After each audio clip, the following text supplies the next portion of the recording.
주의 백성 빛을 발하라. 주가 너의 영광으로 임하시리라. 이제는 길에서도 쉽게 봄을 발견할 수 있을 만큼 봄의 중심으로 가고 있음을 느낄 수 있던 지난 한 주간이었습니다. 모든 예배자 여러분, 지난주도 영육간에 강건하게 보내셨습니까? 하나님의 평안으로 문안 인사 전합니다. 오늘 3월의 세 번째 주일도 하나님이 꾹꾹 눌러 담아주시는 은혜로 가득 채워지길 소망하면서 저희 살아나서 살리는 교회에 주시는 하나님의 말씀을 나누도록 하겠습니다. 오늘은 사무엘상 17장 4절을 본문으로 하여 골리앗은 그저 허울에 불과하다라는 제목의 말씀입니다. 먼저 세 번역으로 준비된 본문을 함께 읽도록 하겠습니다. 블레셋 진에서 가드 사람 골리앗이라는 장수가 싸움을 걸려고 나섰다. 그는 키가 6규빗하고도 한 뼘이나 더 되었다. 아멘. 제가 직접 전쟁을 경험해 보지는 못했지만 손자병법이라던가 여러 가지 책과 역사의 기록을 통해서 알 수 있듯이 전쟁에서는 기선제압이 정말 중요하다고 볼 수 있습니다. 특히나 지금처럼 핵전쟁이나 바이러스, 과학 등을 이용한 현대전이 아니라 직접 몸을 부딪혀 치고받고 싸워야 했던 과거의 소위 육탄전에서는 더욱 이 기선제압이 중요했으리라 생각됩니다. 그랬기에 과거에는 전쟁을 앞두고 양쪽에서 가장 강한 장군들이 나와서 1대1로 맞짱을 뜨기도 했을 것입니다. 전체의 군대가 싸우는 것이 아니라 1대1로 먼저 싸우는 이유가 바로 기선제압 때문이었습니다. 그리고 그 기선제압에 성공하게 되면 그 전쟁은 아주 싱겁게 끝이 나곤 했습니다. 기선제압을 당한 쪽에서는 꼬리를 내리고 주랭랑을 칠 때도 많았습니다. 생각해보니 현대전도 별반 다르지 않을 것 같습니다. 누가 더 강력한 무기를 가지고 있냐, 누가 더 강력한 국방력을 소유하고 있냐는 것을 통해 이미 기선제압을 하고 있기 때문입니다. 오늘 성경 본문을 보니 당대의 기선제압을 위한 최고의 인물, 최적화된 사람이 있습니다. 아마 전 세계적으로 모르는 이 없이 유명한 그의 이름은 바로 골리앗입니다. 기네스북에 의하면 생존해 있는 세계 최장신이 무려 2m 51cm나 되는 터키 사람 술탄 쾌센이라고 합니다. 그런데 골리앗은 이 쾌센보다도 무려 50cm가 더 큰 3m에 육박했다고 합니다. 아마 모든 역사를 통틀어도 골리앗보다 컸던 사람은 없었을 것입니다. 그러니 전쟁에서 골리앗을 내세우면 얼마나 쉽게 기선을 제압할 수 있었을지 상상이 가실 것입니다. 그런데 키만 큰 것이 아닙니다. 그가 몸에 지니고 있는 것은 더 놀랍습니다. 갑옷은 약 58kg, 단창에 창날만 7kg, 온통 노스로 도배한 그의 모습은 상대에게 두려움과 공포 그 자체였을 것입니다. 그래서 이런 골리앗이 앞으로 나아와 고함만 쳐도 상대방의 반응은 충분히 예상해 볼 수가 있습니다. 사무엘상 17장 11절입니다. 사울과 온 이스라엘은 그 블레셋 사람이 하는 말을 듣고 몹시 놀라서 떨기만 하였다. 제가 그 자리에 있었어도 그 누구라도 당연히 마찬가지였을 것입니다. 골리앗을 보자마자 걸음아 나 살려라 도망쳤을지도 모르겠습니다. 그만큼 겉보기에도 너무 무서웠을 것입니다. 그런데 한참 기선제압을 당하고서 멍하니 서 있다가 불현듯 성경 속에서 어쩌면 골리앗이 허울일지도 모른다고 생각하게 하는 세 가지를 묵상 중 발견하게 되었습니다. 그러고 나니 이 긴박한 상황에서 저도 모르게 피식 웃음이 나왔습니다. 진짜 골리앗이 그저 기선제압용일 수도 있다는 생각마저 들었습니다. 어쩌면 골리앗은 진짜 전투나 맞짱은 한 번도 해본 적이 없을지도 모른다는 생각이 들었습니다. 그리고 문득 혹시 다윗도 당시에 지금 제가 하고 있는 생각을 했던 것은 아닐까라는 궁금증까지 생겨나게 되었습니다. 골리앗이 그저 허울일지도 모른다는 생각이 든 첫 번째 이유는 바로 방패를 든 사람을 대동했기 때문입니다. 사무엘상 17장 7절 말씀입니다. 그의 창자루는 배틀의 용두머리만큼 굵었고 그 창날의 무게는 쇠 600세겔이나 되었다. 그의 앞에서는 방패를 든 사람이 걸어 나왔다. 노스로 온몸을 치장하긴 했지만 분명 골리앗에게도 약점이 있었을 것입니다. 바로 대부분의 키 큰 사람들이 인정하는 공통적인 약점으로 스피드와 하체였을 것입니다. 그러니 기선제압을 위해 앞에 나섰을 때 혹시 상대로부터 날아오는 창을 막기 위해 또한 하체를 공격해오는 것을 막기 위해 방패를 든 사람을 대동한 것이라 볼 수 있습니다. 여기 중요한 포인트가 있습니다. 사실상 1대1로 싸우러 나온 것이 아닙니다.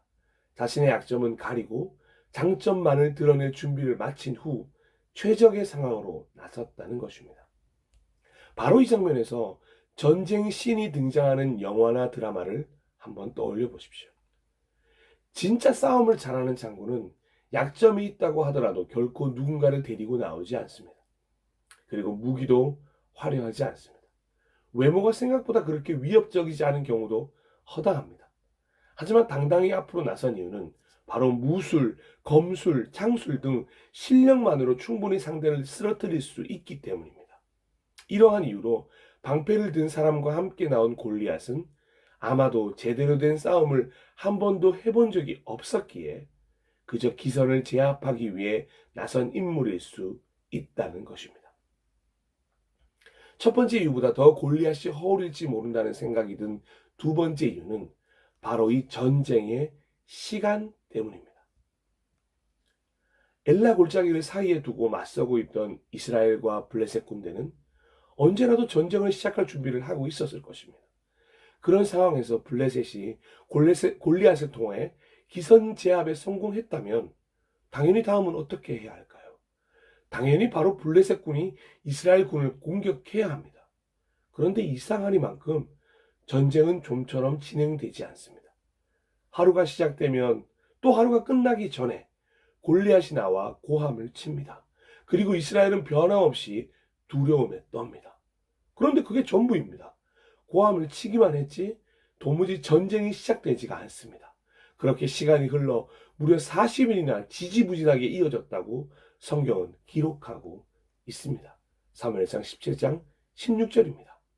그 블레셋 사람은 아침 저녁으로 가까이 나와서 계속 싸움을 걸어왔고 그런 지가 벌써 40일이나 되었다. 당연히 골리앗으로 인해 기세가 오를 대로 오른 블레셋은 성공을 시작해야 했습니다. 하지만 그들 역시 머뭇거리고 있습니다. 왜 골리앗을 선두로 이스라엘을 치지 않았을까요? 혹시 골리앗으로 인해 늘 기선제압에 성공했던 블레셋은 연전연승을 이어가고 있긴 했지만 실제로 직접 전쟁을 한 지는 오래된 것은 아닐까요?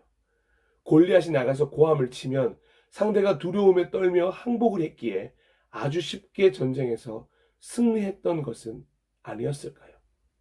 혹시라도 그런 방식으로 승리하다 보니 진짜 전쟁을 위한 준비가 잘 안 되어 있었던 것은 아닐지 조심스럽게 유추해 보게 되었습니다. 그리고 이 유추는 곧 이어 나오는 성경의 기록에서 다윗이 골리앗을 쓰러뜨리자 오히려 반대로 걸음아 나살려라 도망치는 블레셋 군대를 보면서 충분히 확신으로 옮겨갈 수 있었습니다. 그런데 늘 써오던 골리앗으로 기선제압, 이 방법이 상대였던 이스라엘에게는 지금 먹히고 있진 않으니 시간이 계속 흘러가는 것입니다. 아마 블레셋도 아침 저녁으로 고함치던 골리앗도 제법 당황했을 것입니다. 지금쯤이면 이스라엘이 항복하고 자신들에게 고개를 숙여야 하는데 40일이 지나도록 그런 일이 일어나고 있지 않은 것입니다. 영화 신세계에 등장했던 배우 최민식의 마지막 대사가 떠오릅니다. 아, 이러면 완전히 나가린데.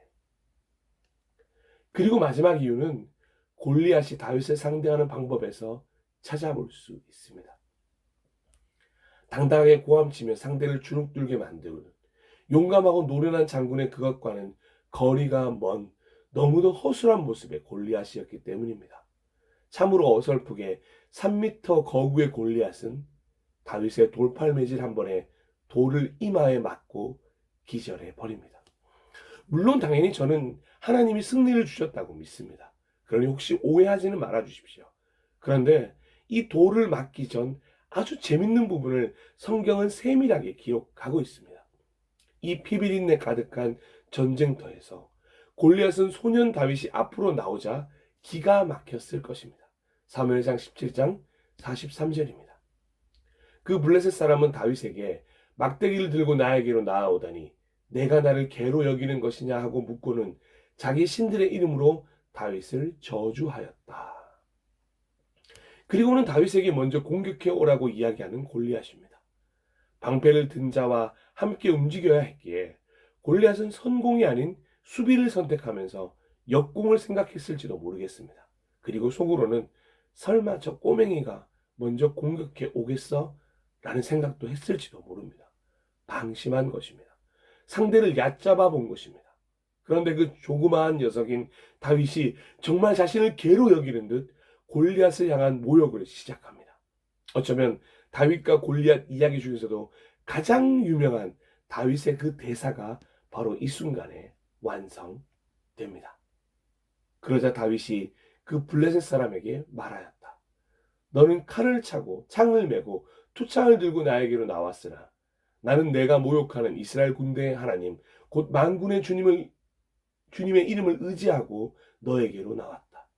주님께서 너를 나의 손에 넘겨주실 터이니 내가 오늘 너를 쳐서 내 머리를 베고 블레셋 사람의 죽음을 모조리 공중의 새와 땅의 들짐승에게 밥으로 주어서 온 세상이 이스라엘의 하나님임을 알게 하겠다. 또 주님께서는 칼이나 창따위를 쓰셔서 구원하시는 것이 아니라는 것을 여기에 모인 이 온 무리가 알게 하겠다. 전쟁에서 이기고 지는 것은 주님께 달린 것이다. 주님께서 너희를 모조리 우리 손에 넘겨주실 것이다. 아멘. 이 말을 듣고 골리앗은 흥분하기 시작했습니다.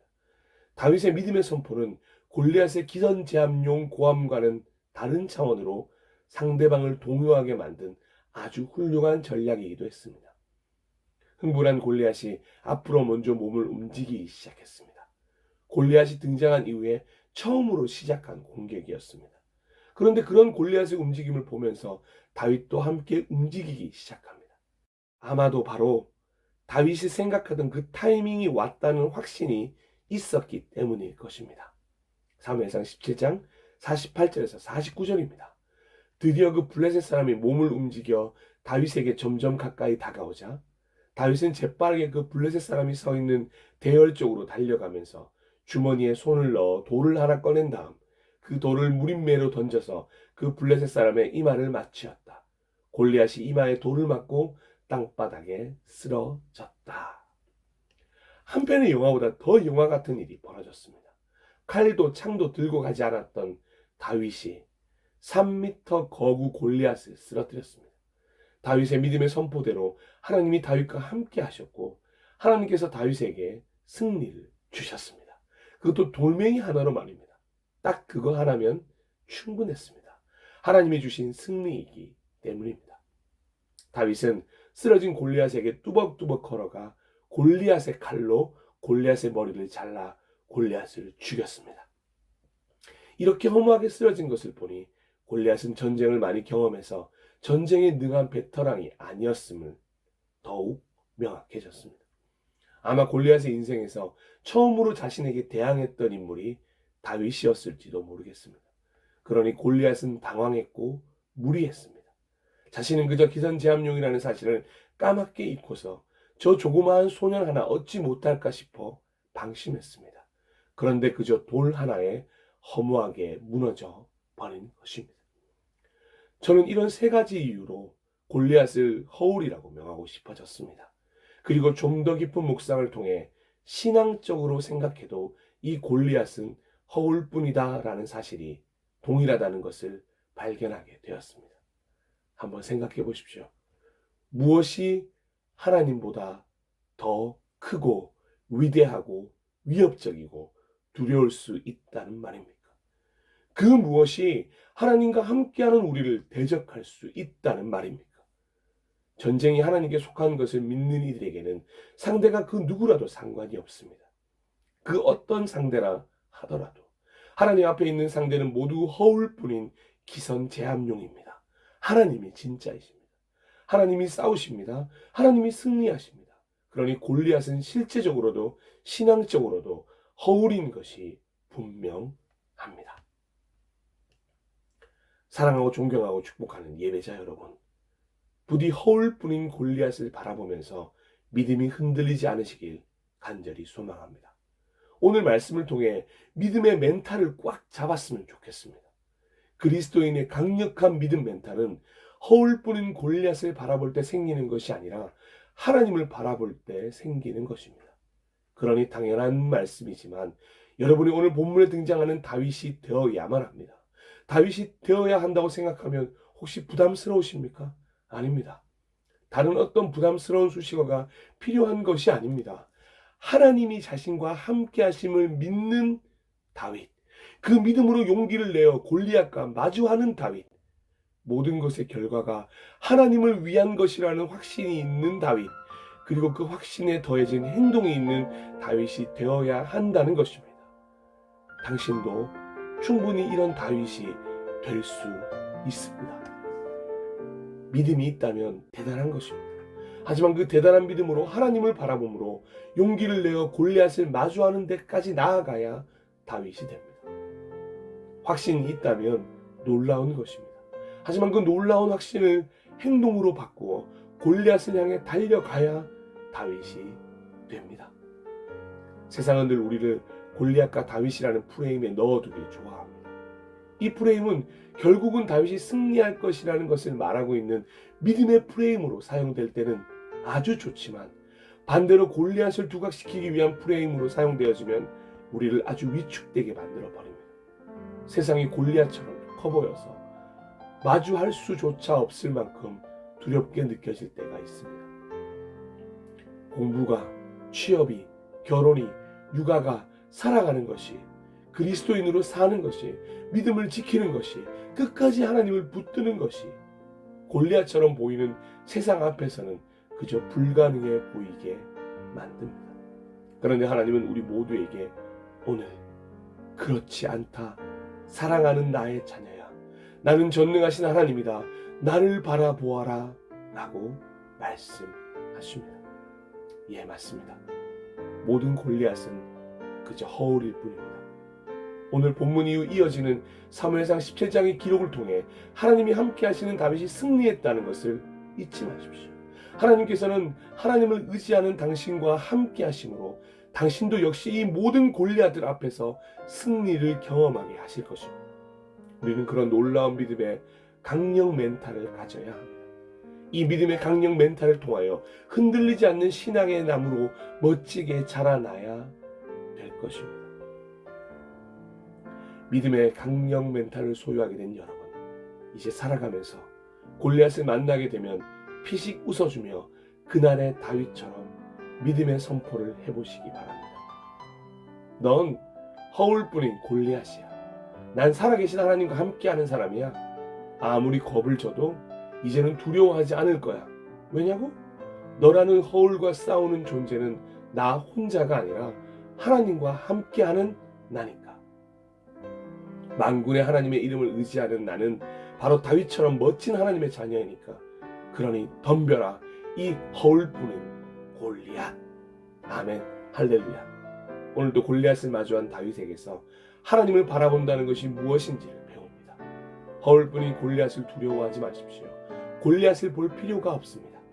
지금은 골리앗보다 훨씬 크신 하나님을 바라보아야 할 때입니다. 눈을 들어 전능하신 하나님, 엘샤다이 하나님을 바라보시기 바랍니다. 당신과 함께 하시는 하나님의 손을 꼭 붙들어 보십시오. 하나님의 일하심을 경험하게 되실 것입니다. 그렇게 허울뿐인 골리앗을 쓰러뜨린 다윗이 오늘 여러분들의 새 이름이 되기를 간절히 축복하며 소망합니다. 잠시 함께 기도하도록